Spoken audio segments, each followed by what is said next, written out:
Баршаңызға сәлем достар. Менің YouTube каналыма қош келдіңіздер. Бүгін сіздермен жұп-жұмсақ, өте оңай, аз ғана затты қажет ететін оладьи жасап үйренетін боламыз. Бізге қажетті заттар 2 дана жұмыртқа, 250 грамм айран, 4 ас қасық құм шекер, 220 грамм ұн, шымшын тұз, жарты чайный ложка ас содасы қажет болады. Ең алдымен жұмыртқа мен құм шекерді салып араластырып аламыз.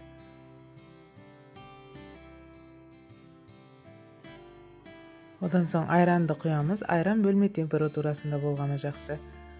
Жақсылап араластырып, ұнды електен өткізіп саламыз.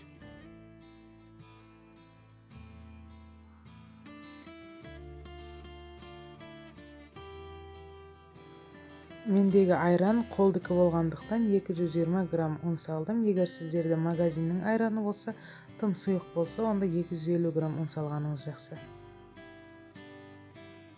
Онда міндетті түрде елеп салыңыздар, сол кезде оладьи жақсы көтеріліп піседі. Оладьидің қойылуы тура осылай болу керек.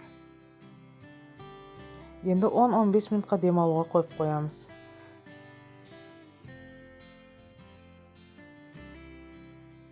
Табаны кішкентай, газдың кішкентай көзіне қойып қыздырып алдым. Табамызға азғантай ғана май құямыз, осылай түбі көмілсе болды. Енді оладьиді құйып, сковородканың қақпағын жауып қоямыз.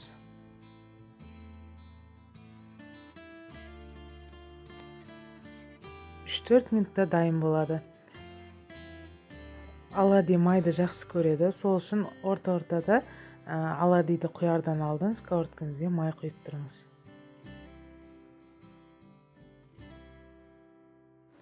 Міне осылай тез дайын болады. Оладьиіміз керемет көтерілді, үлпілдек болды, көріңіздер.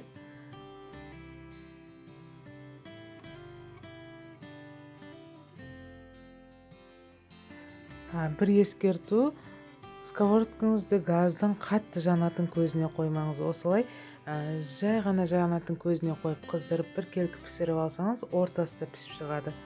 Қатты қысып кетсе, тек сырты ғана пісіп, іші піспей қалады.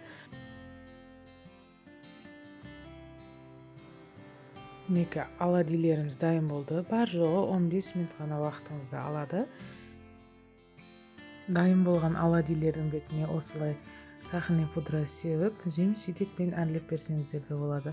Оладьи мен қаймағы, сгущенка және вареньелер жақсы үйлеседі. Астарыңыз дәмді болсын, міндетті түрде жасап көріңіздер. Сіздермен болған Роза.